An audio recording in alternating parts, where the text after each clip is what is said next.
ำหรับพี่น้องท่านใดสนใจเรื่องการตัดต่อวิดีโอการเฮ็ดยูทูบเบอร์ในประเทศลาวหรือว่าไทยหรือว่าสนใจเรื่องการทำการตลาดออนไลน์ด้วยวิดีโอก็อย่าลืมกดติดตามช่องนี้จะมีวิดีโอมาสอนกันเป็นประจำสำหรับอัปโหลดผ่านคอมพิวเตอร์เนาะแต่ว่ามันก็คือกับมือถือเนาะถ้าเป็นมือถือก็ให้ไปที่หลังบ้านของยูทูบเบอร์ปกติเนาะแต่ว่าข้อยจะมาอธิบายเกี่ยวกับการลงผ่านหลังบ้านของ YouTube เป็นวิธีที่1วิธีที่2ก็คืออัปโหลดผ่านแอปยูทูบเบอร์เลยเนาะมันจะมี2อย่างเนาะโอเคสำหรับวิธีที่1มาที่ Google เนาะแล้ว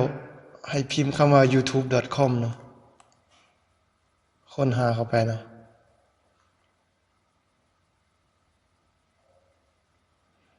หลังจากนั้นก็ให้ทานลงชื่อเข้าใช้งานนี่เนาะ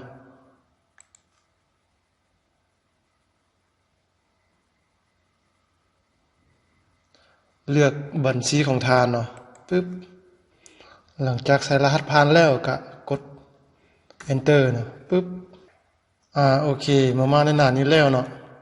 ให้ทานมาที่ลูกศรนี่เนาะอัปโหลดนี่เนาะปึ๊บ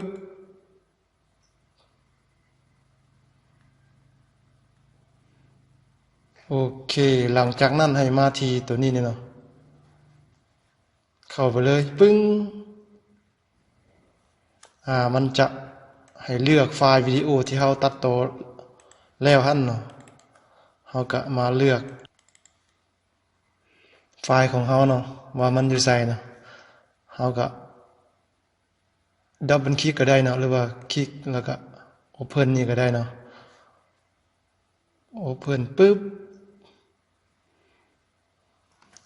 ทีนี้มันก็จะ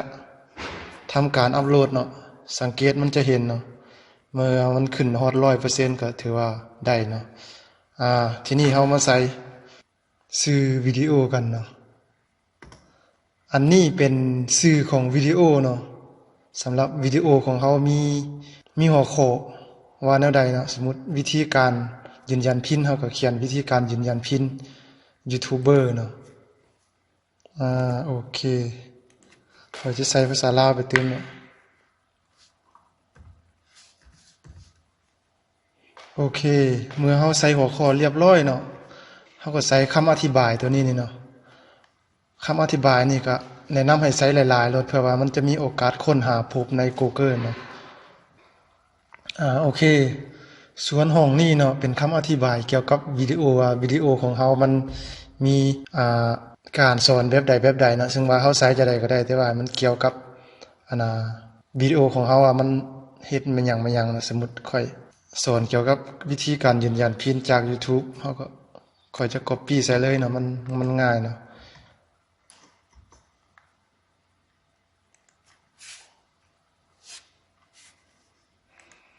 YouTube สำหรับ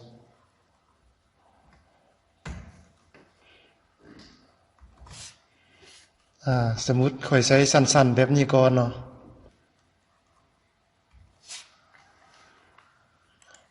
โอเคสุดตัวอย่างค่อยจะใช้สั้นๆแบบนี้ก่อนเนาะแล้วตัวนี้เป็นแท็กเนาะตัวนี้ก็ใช้จะได้ก็ได้เป็นคำอธิบายคือกันเนาะ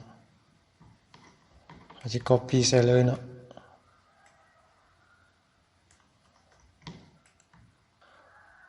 โอเคเนาะเมื่อเราใส่ชื่อใส่คำอธิบายของวิดีโอเรียบร้อยแล้วเนาะเราก็มาที่การตั้งค่าขั้นสูงนี่เนาะอันนี้จะเป็นเกี่ยวกับวิดีโอของเราเนาะสมมุติว่าเราบ่ต้องการให้คนอื่นมาเขียนคอมเมนต์อยู่ด้านล่างใต้คลิปเราก็สามารถเอาติ๊กนี้ออกเนาะโอเคสำหรับอันนี้หมายความว่าเราจะใส่ก็ได้เราจะเปลี่ยนแปลงมันก็ได้และบ่เปลี่ยนแปลงก็ได้เนาะว่ามันจะติ๊กมันจะให้มาส่วนหลายก็จะถูกต้องจะบ่มีปัญหาเนาะ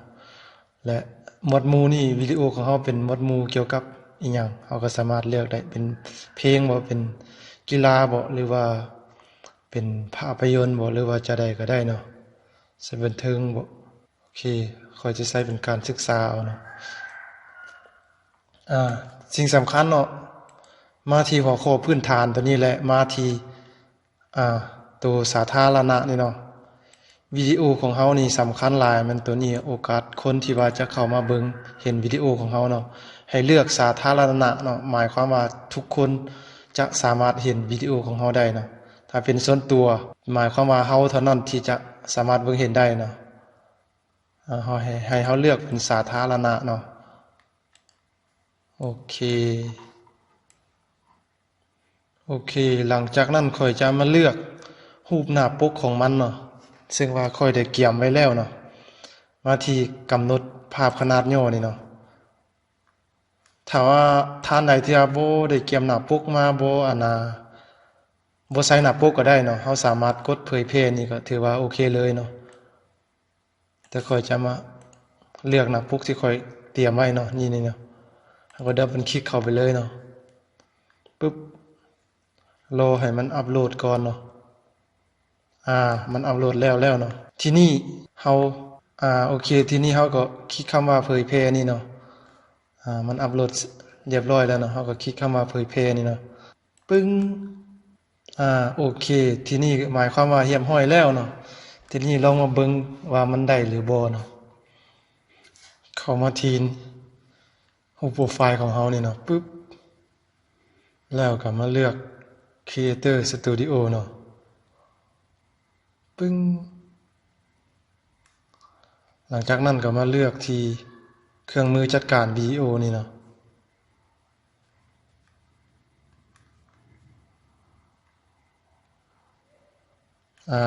นี่เนาะวิธีการยืนยันพินเพื่อสร้างเงินจาก YouTube เบอร์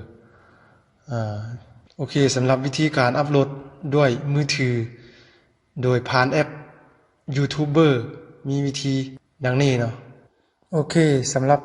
ท่านใดอยากอัปโหลดผ่านแอป YouTube เนาะซึ่งข่อยจะมาแนะนำวิธีง่ายๆเนาะให้มาที่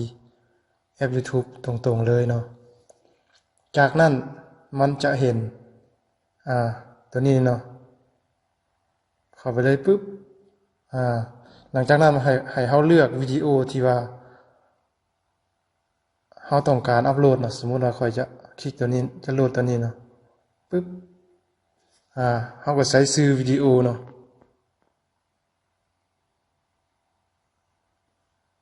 เฮาก็ใส่ชื่อวิดีโอเนาะสมมุติซื่อๆเนาะคำอธิบายก็คือเมื่อกี้นี่เนาะเฮาก็ใส่ไปเนาะและอันนี้ก็เลือกสาธารณะเนาะหลังจากนั้นให้ทานคลิกตัวนี้เนาะปึ๊บทีนี้เมื่อมันอัปโหลดไปฮอด 100% แล้วมันก็จะถือว่าเสร็จสิ้นการอัปโหลดก็ถือว่าได้เลยเนาะสำหรับวิธีการอัปโหลดก็ง่ายๆเพียงส่ำนี้เนาะหรือว่าจะใช้โทรศัพท์อัปโหลดผ่านแบบคอมพิวเตอร์ก็ได้เนาะเฮาต้องเข้าไปหลังบ้านของยูทูบเบอร์ก็คือเข้าไปทาง Google เนาะเข้าไปแบบคอมพิวเตอร์เลยเนาะมันก็สามารถเฮ็ดได้คือกันเนาะโอเคอันนี้ถือว่าอัปโหลดเรียบร้อยแล้วเนาะจะคลิกเข้าให้เบิ่งเนาะนี่นะโอเคสำหรับคลิปนี้ก็มีเพียงส่ำนี้เนาะหวังว่าจะเป็นประโยชน์ให้แก่ท่านผู้ชมบ่หลายก็น้อยเนาะสำหรับใครที่ยังบ่เข้าใจหรือว่าบ่ฮู้อันใดก็สามารถเขียนคอมเมนต์ไว้ที่ใต้คลิปวิดีโอได้เนาะจะมาตอบคำถามให้กับทุกท่านเลยเนาะโอเคขอขอบใจ